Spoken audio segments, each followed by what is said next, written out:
여러분, 매일 마주하는 주변의 모습이 전부라는 착각에 빠져 있진 않으신가요?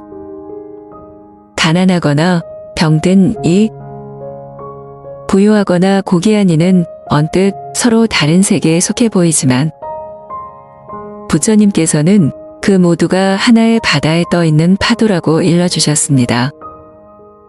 작은 물방울이 모여 바다가 되듯 우리가 만나는 모든 이는 나의 삶과 깊이 이어진 존재이기에 그 고통을 외면할 수 없고 그 기쁨을 함께 나누지 않을 수 없습니다. 오늘 여러분께 들려드릴 설법은 바로 이 연기법의 진리를 바탕으로 가난한 이를 보듬는 보시의 의미와 부유한 이에게 겸손을 갖추는 방법, 병든 이에게 보여주는 따뜻한 돌봄과 고귀한 이를 향한 진정한 존중의 태도를 이야기합니다.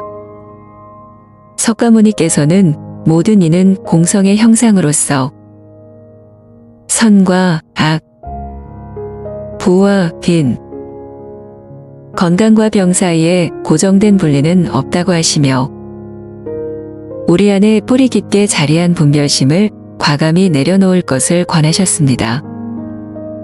이 자리는 단순히 불교의 교리를 설명하는 시간이 아닙니다.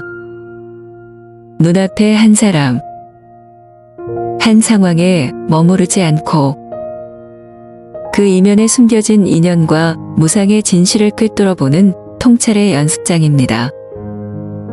바라보기만 해도 마음이 무거워지는 장면 앞에서 잠시 숨을 고르고 이 또한 스쳐 지나가는 일이라는 가르침을 떠올려 보세요. 그리고 그 깨달음이 실제 행동으로 이어질 때 비로소 내면의 경계가 허물어지고 진정한 자유가 시작됩니다. 가벼운 손길 하나, 다정한 말 한마디, 얼마나 큰 울림을 만들어내는지 오늘 함께 확인해 보시기 바랍니다. 이 설법이 여러분의 일상의 작은 등불이 되어 서로의 아픔을 나누고 기쁨을 배가시키는 따뜻한 길잡이가 되어 드리기를 기원합니다. 부처님께서는 모든 중생은 물 한 방울 속에 담긴 바다와 같다. 겉으로 보기에 작고 연약해 보여도 그 본질은 한결같이 크고 넓다. 가난한 이와 부유한 이는 본질적으로 다르지 않으며 단지 조건이 잠시 다를 뿐 연기법의 그물망 속에서 함께 얽혀 있음을 잊지 말아라 라고 설하셨습니다. 또한 부처님께서는 보시하는 이는 곧 나를 보시하는 자입니다. 가난한 이에게 시주함으로써 내 마음에 쌓인 미움과 탐욕을 녹이십시오. 한 알의 쌀이 누군가의 생명을 살리듯 작은 손길이 곧 여러분의 자비심을 일깨우는 거울이 될 것입니다. 라고 말씀하셨습니다. 부유한 이를 대할 때는 저 높은 산이 외견상 견고해 보이지만 비바람 앞에서는 흔들리기 마련입니다. 재물과 명예도 본래 무상하니 부유한 이를 만날 때는 그가 번영할 때나 쇠퇴할 때나 함께 기뻐하고 애도할 줄 아는 겸손을 실천하십시오. 이것이 진정한 평등의 지혜입니다. 라고 권고하셨습니다. 병든 이를 마주할 때에는 육체의 고통을 겪는 이는 한숨과 눈물로 내일을 두려워합니다. 그러나 마음속 불씨를 잃지 않는 한 이미 수행의 길 위에 선 것입니다. 병든 이를 대할 때는 그 상처를 어루만져 주되 병을 나누어 가질 수 없더라도 그 마음의 고통을 함께 아파하고 치유의 말 한마디로 위로를 건네십시오. 라고 보살의 자비심을 일깨워 주셨습니다. 고귀한 이를 만날 때는 세상의 존귀함은 바깥 형상에 머물러 허망하기 짝이 없습니다. 그 고귀함에 집착하는 것은 자신을 옥새에 가두는 것과 같습니다. 그 옥새를 풀어주어 참된 지혜와 자비의 얼굴을 마주하게 하십시오. 라고 가르치셨습니다. 부처님께서는 기어 나와 타인의 구분이 사라질 때 비로소 모든 경계가 해체됩니다. 나를 위한 자비와 타인을 위한 자비는 본래 하나이니 작은 등불 하나가 어둠을 몰아내듯 한 사람의 깨달음이 온 세상을 비출 것입니다. 라고 진리를 설파하셨습니다. 또한 중생을 제도함은 멀리서 하는 것이 아니라 바로 곁에 있는 이에게 손을 내미는 데서 시작됩니다. 풍족한 이에게는 마음의 문을 활짝 열고 부족한 이에게는 온기를 전하며 아픈 이에게는 치유의 손길을 보내십시오. 그러면 여러분의 수행은 곧 그들의 삶과 하나 되어 꽃 피우리라. 보살도의 실천을 강조하셨습니다. 마지막으로 부처님께서는 어찌 가난한 이와 부유한 이를 병든 이와 건강한 이를 따로 분별하겠습니까? 모두가 본래 공의 형상이자 부처의 씨앗을 품고 있습니다. 이 진리를 깨달은 자만이 참된 자유와 평등의 세계를 누릴 수 있습니다. 라고 일체 종생 평등의 지혜를 완성하셨습니다. 현대인의 이기심이 곳곳에서 번져 범죄가 만연해지는 현상들은 남의 고통이 아니라 곧내 마음에 새겨진 상처와 다르지 않습니다. 또한 타인의 아픔에 무관심한 이는 자신의 심장에 못을 박는 것과 같다. 행해지는 폭력절도, 사기 등 일체의 죄업은 연기법의 그물망 속에서 나와 당신을 구분 짓지 않으니 그 고통이 곧내 고통임을 깨달을 때 자비의 손길을 펼치라 권하셨습니다. 보시를 통해 마음의 미움을 녹이고 회양으로 어둠을 밝히면 그 상처는 마치 내 몸의 상처처럼 함께 치유됩니다. 이것이야말로 자비와 지혜로 죄업을 소멸하고 평화를 이루는 길이라 하셨습니다. 아울러 모든 중생을 형제 자매로 여겨 안전과 행복을 기도할 때 악업은 스스로 그 뿌리를 잃고 사라질 것이다. 라고 당부하셨습니다. 범죄를 대할 때에도 미움 대신 깊은 연민으로 그들을 감싸면 나와 세상의 고통이 하나임을 깨닫고 진정한 치유가 이루어질 것입니다. 연기법의 관점에서 보면 가난과 질병은 우연히 한 개인에게만 일어나는 고정된 현상이 아닙니다. 모든 현상은 수많은 원인과 조건이 모여 일어나는 인연의 결과이므로 가난이나 질병 또한 무수한 인연이 맞물려 드러난 현상에 불과합니다. 곧 가난한 이나 병든 이의 고통은 나와 전혀 상관없는 타인의 일이 아니라 거대한 인연의 그물망 속에서 우리 각자가 함께 짊어지고 있는 고통의 한 조각임을 알아야 합니다.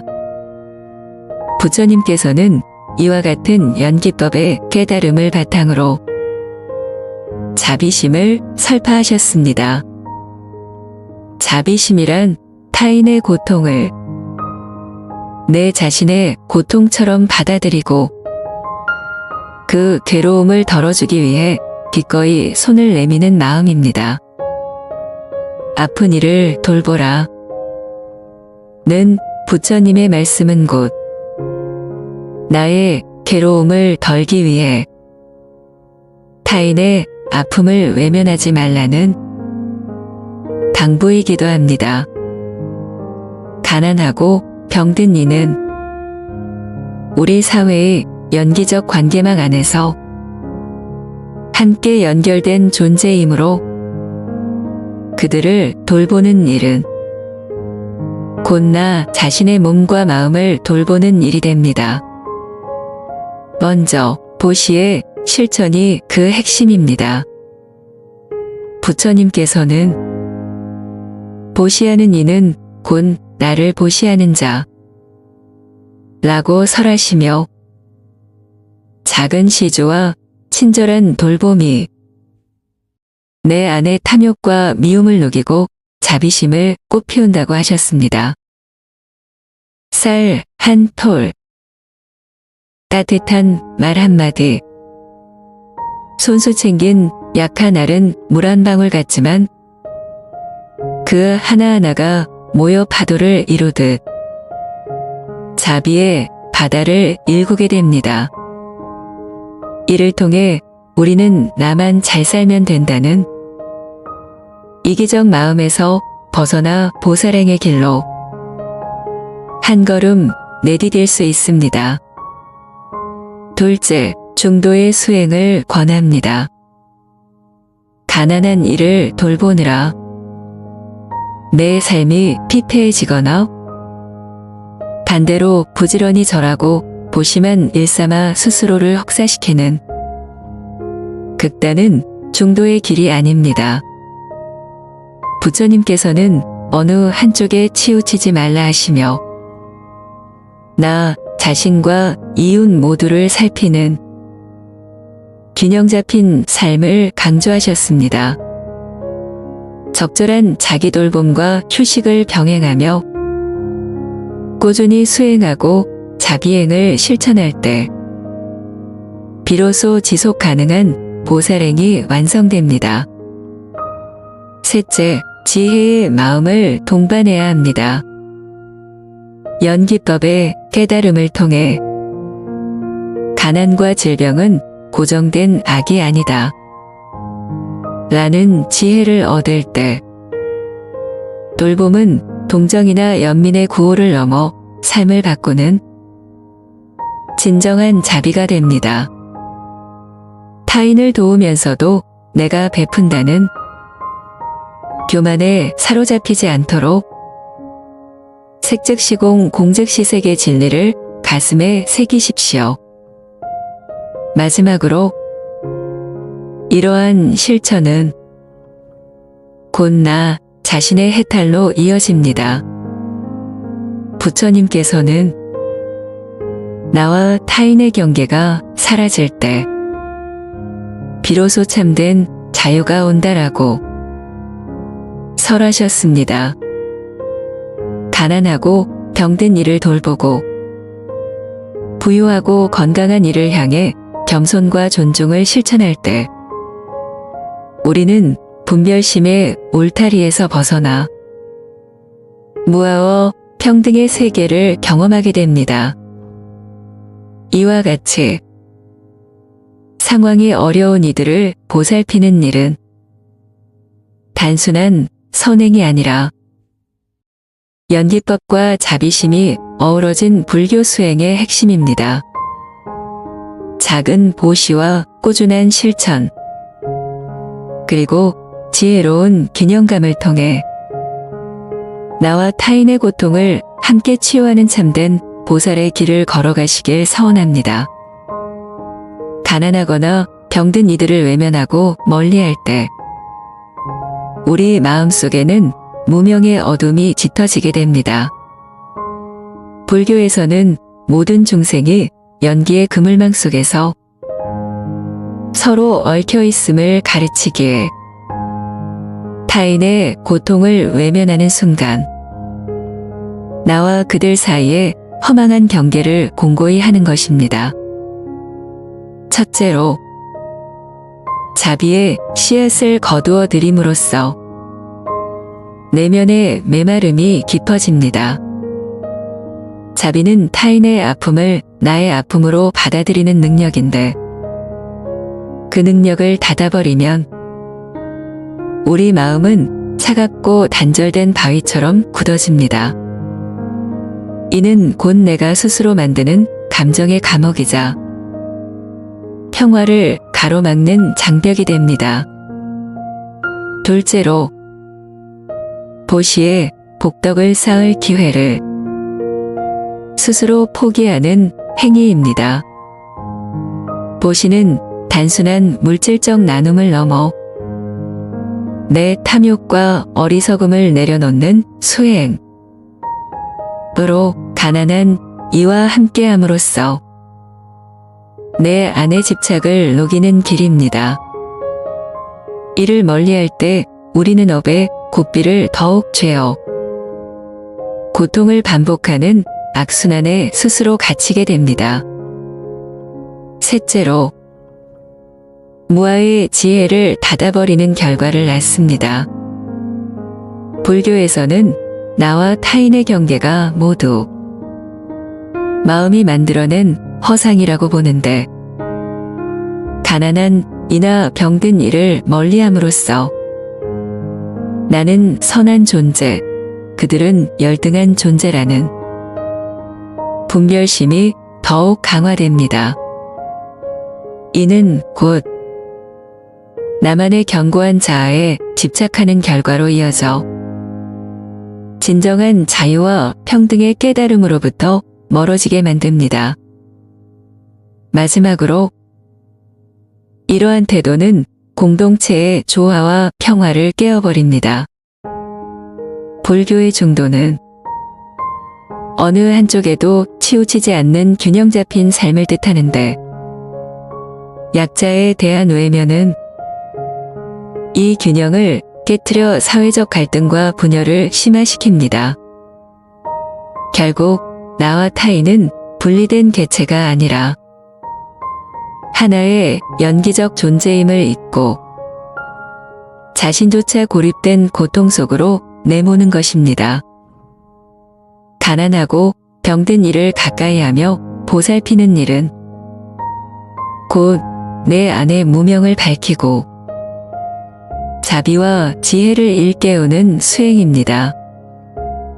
그 손길을 내밀 때 우리는 비로소 마음의 굳은 껍질을 깨뜨리고 모든 중생이 하나임을 체험하게 됩니다. 이 길이야말로 무참히 멀어져 버린 나 자신을 되찾아 참된 자유와 평화를 여는 길임을 잊지 마십시오.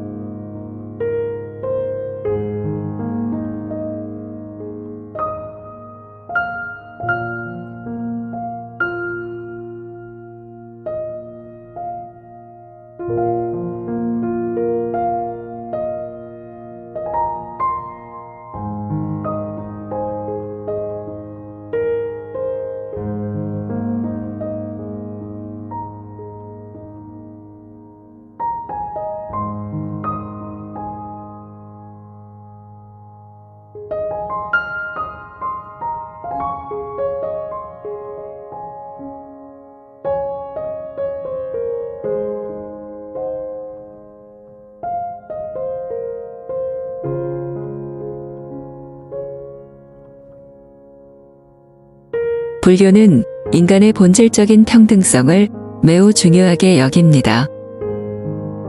외형이나 지위, 재산의 유무는 인연 따라 일시적으로 생겨난 조건일 뿐 본질을 결정짓는 요소는 아니라고 봅니다. 법구경에는 다음과 같은 말씀이 전해집니다. 귀한 신분이든 천한 신분이든 지혜를 갖추고 바른 행을 실천하는 자가 진정한 고귀한 자이다. 이는 단순히 가난하거나 병들었다는 이유만으로 그 사람을 하찮게 보아서는 안 되며 그 사람의 마음가짐과 실천, 지혜의 깊이가 중요하다는 뜻입니다. 불교에서는 인간의 고귀함을 깨달음을 향한 태도와 자비심의 유무로 평가합니다. 부처님 당시에도 많은 제자들은 출신이 천했지만 수행을 통해 성인의 경지에 이른 이들이 많았습니다. 마하카사파 존자는 고행을 실천하였고 수다타 장자는 재산으로 보시를 실천하였습니다. 이처럼 조건은 달라도 모두가 불성을 지니고 있다는 것이 불교의 근본 사상입니다. 병든 이를 돌보는 것은 곧 부처님께 공양하는 것이다. 자반경에는 부처님께서 병든 비구가 외롭게 버려진 모습을 보시고 몸속을 간호하신 일화가 나옵니다. 당시 부처님께서는 다음과 같은 말씀을 남기셨습니다.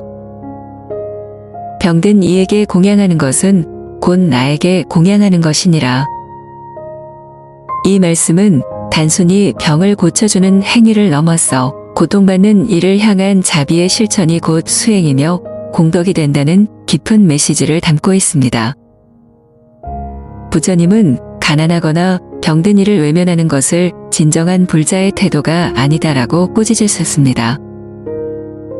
수행자는 고통에 무관심해서는 안 되며 그 고통을 내 고통으로 여길 수 있어야 한다는 것을 몸소 보여주신 것입니다. 세 번째, 가난과 병은 업과 인연의 결과. 불교는 모든 존재와 현상을 연계의 법칙으로 설명합니다. 즉, 세상의 모든 일은 어떤 원인과 조건이 모여 발생한 결과이며 스스로 독립적으로 존재하는 것은 없습니다. 가난이나 병 역시 마찬가지입니다. 그것은 단순히 운이 나쁘거나 그 사람의 잘못 때문이 아니라 과거 혹은 현생의 업 또는 복잡한 사회적 조건들이 만든 결과물일 뿐입니다. 중화함경에는 다음과 같은 말씀이 전해집니다. 너희가 오늘 건강하다고 하여 병든 이를 외면하지 마라. 누구나 병을 피할 수는 없다. 이 말씀은 현재의 건강이나 풍요도 영원한 것이 아니며 누구나 인연 따라 고통의 자리에 놓일 수 있다는 무상의 진리를 되새기게 합니다.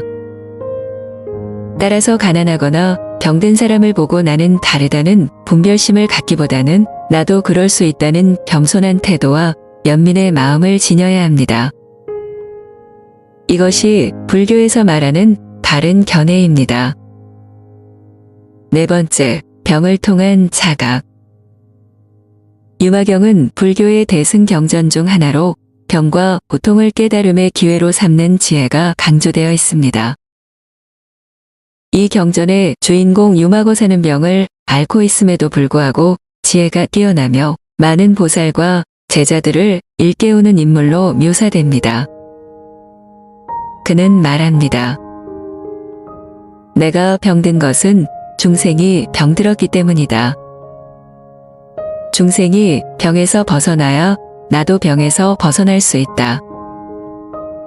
이는 단순히 신체의 질병을 넘어서 모든 존재가 서로 연결되어 있는 연기적 관계를 상징적으로 보여주는 말입니다. 고통은 개인의 것이 아니라 모든 중생이 함께 짊어지는 공동의 고통이며 그 고통을 이해하고 함께 짊어지는 것이 곧 보살의 길입니다. 즉, 병은 부끄러운 것이 아니며 오히려 깨달음을 위한 자각의 기회가 될 수 있다는 것이 유마경의 핵심 사상입니다. 다섯 번째, 가난하고 병든 이는 자비를 실천할 수 있는 소중한 인연. 불교에서는 고통받는 이들을 단순히 도움의 대상이 아닌 자비심을 실천할 수 있는 소중한 존재, 즉 공덕의 인연으로 여깁니다. 내가 가진 것을 베풀고 돌보며 함께 살아가는 삶을 실천할 수 있는 기회를 주는 존재인 것입니다.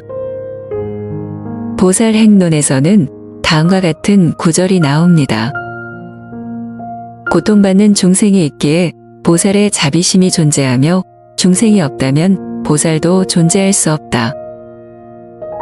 이처럼 자비는 추상적인 개념이 아니라 구체적인 삶 속에서 실천되어야 하는 것입니다. 그리고 그 실천은 바로 병든 자, 가난한 자, 고통받는 이들과의 만남에서 시작됩니다. 고통받는 이를 돕는 것은 곧 나의 수행을 깊게 만드는 인연이며 그들의 존재는 내가 깨달음으로 나아갈 수 있는 스승과도 같습니다. 그들을 통해 나의 이기심, 분별심, 교만함을 돌아보고 더욱 따뜻한 마음을 길러낼 수 있기 때문입니다. 연민의 눈으로 세상을 바라보라. 불교는 자비의 종교입니다. 그리고 자비는 말로 하는 것이 아니라 삶으로 실천해야 하는 것입니다. 가난하고 병든 자를 외면하지 않고 오히려 그들을 통해 나의 연민과 지혜를 키워갈 수 있다면 그것이 곧 진정한 불자의 길입니다. 가난하거나 병든 이는 우리가 외면해야 할 존재가 아니라 함께 걸어가야 할 인연이며 내 수행의 길을 밝혀주는 소중한 등불입니다. 그들을 존중하고 돌보는 마음이 곧 불성을 실현하는 삶이며 부처님의 가르침을 이 땅 위에 구현하는 길입니다. 불교적 시각에서 가난한 자, 병든 자, 소외된 자들을 외면하는 것은 단순한 도덕적 잘못을 넘어서 깊은 무명과 아상에 빠진 행위로 간주됩니다. 자비와 연기를 바탕으로 하는 불교의 핵심 가르침에 위배되는 이 행위는 수행자로서의 진보를 막고 오히려 스스로 고통의 굴레를 더 깊게 만드는 요인이 됩니다. 첫 번째, 자비심을 외면하는 것은 곧 부처의 가르침을 저버리는 것. 불교의 근본은 자비입니다. 자비란 단순히 불쌍히 여기는 연민을 넘어 고통을 줄여주고 기쁨을 더해주려는 실천적 마음입니다. 법구경에서 부처님은 말씀하십니다. 타인의 고통을 나의 고통으로 여기고 타인의 기쁨을 나의 기쁨으로 여기는 자, 그가 곧도를 따르는 자이다. 그러나 우리가 가난한 이들, 병든 이들, 사회에서 소외된 사람들을 불편한 존재, 내 삶과 무관한 존재로 여기며 무심하게 대하거나 외면한다면 이는 곧 부처님의 가르침을 무시하는 태도이며 불자의 마음을 버리는 것입니다. 자비심은 단순히 감정적인 동정이 아니라 깨달음에 이르는 실천의 길이자 인욕과 보시 수행의 출발점입니다. 그 마음이 없다면 진정한 수행도 진정한 삶의 변화도 일어날 수 없습니다. 두 번째, 연기의 법칙을 무시하는 어리석음에 빠진 것이다. 불교에서는 모든 존재가 연기의 법에 따라 서로 얽혀 있으며 나와 남이 둘이 아니라는 것을 강조합니다. 누군가의 고통은 나와 무관한 일이 아니라 언젠가 내가 경험할 수 있는 혹은 이미 경험했을지도 모르는 동일한 고통의 연속선상에 있는 것입니다. 중화함경에는 다음과 같은 구절이 나옵니다. 너희는 병든 이를 돌보아라. 이는 곧 자신을 돌보는 일이다. 타인을 향한 무관심은 결국 자기 자신에 대한 무지로 되돌아옵니다. 타인의 고통을 외면한다는 것은 나의 미래의 고통을 외면하는 것과 같고 나의 내면에 존재하는 연민과 공감 능력을 스스로 죽이는 행위입니다. 결국 무상한 삶 속에서 내가 병들고 가난해질 때 아무도 나를 돌아보지 않는 업에 과보를 짓는 셈이 됩니다. 세 번째, 외면은 분별심과 교만의 표현이며 그 자체가 번뇌이다. 가난하고 병든 자를 외면한다는 것은 마음속에 나는 저들과 다르다. 나는 더 낫다는 아만과 분별심이 자리 잡았다는 뜻입니다. 이는 곧 불교에서 말하는 오온의 집착, 즉 자아에 대한 고착에서 비롯된 무명의 상태입니다. 유마경에서는 유마거사가 제자들에게 말합니다. 아픈 자를 외면하는 자는 병든 자의 고통을 이해하지 못하고 그 병은 결국 자기 안에도 있다. 이 말씀은 고통을 외면하는 자는 고통의 본질을 깨닫지 못하며 그 무지를 통해 스스로 새로운 고통을 만들어낸다는 깊은 뜻을 품고 있습니다. 교만하고 분별하는 마음은 수행의 길을 가로막는 가장 큰 장애물입니다. 그러므로 우리가 누군가를 외면하는 순간 내 마음 안의 교만과 분별심이 더욱 자라나고 이는 결국 스스로를 괴롭히는 도구로 작용하게 됩니다. 네 번째, 보살행의 인연을 스스로 끊어버리는 행위. 불교의 이상은 보살입니다. 보살은 자신만의 해탈을 추구하지 않고 중생과 함께 고통을 나누고 함께 깨달음에 이르기를 서원한 존재입니다.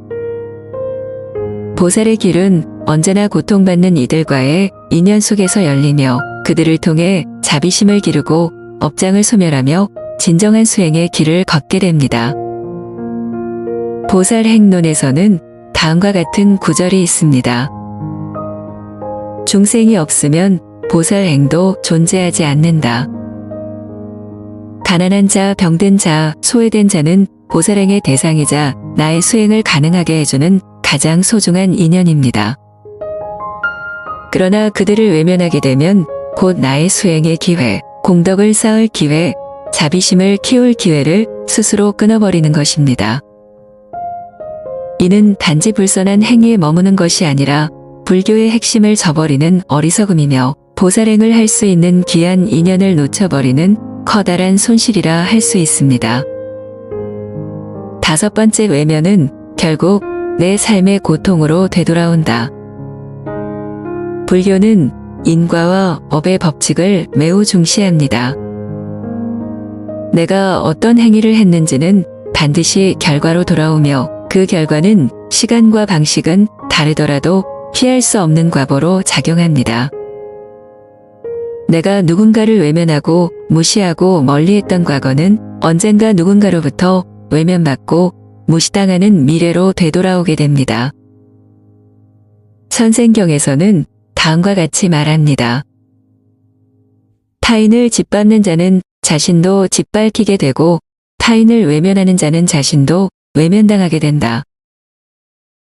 이는 단지 인과의 경고가 아니라 마음의 흐름과 우주의 법칙에 대한 설명입니다.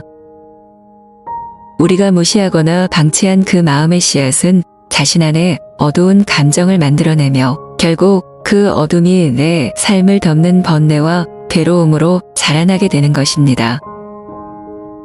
연민을 실천하지 않으면 깨달음도 없다. 불교는 마음의 종교이며 그 중심에는 연민과 자비가 자리합니다. 가난하고 병든 이들, 소외된 이들을 외면하는 삶은 결코 불자의 삶이 될 수 없습니다.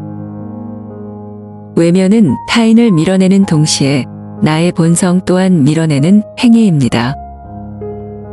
그것은 불성을 부정하고 내 안의 가능성을 스스로 차단하는 행위입니다. 진정한 수행은 타인의 고통 앞에서 멈추어 서서 귀를 기울이고 그 고통을 함께 나누려는 작은 움직임에서 시작됩니다. 그 움직임이 곧 깨달음의 씨앗이며 나와 타인을 함께 구제하는 자비의 길입니다. 따라서 우리는 외면하지 않아야 합니다. 오히려 한 걸음 다가가야 합니다. 거기서부터 불교의 길은 시작됩니다.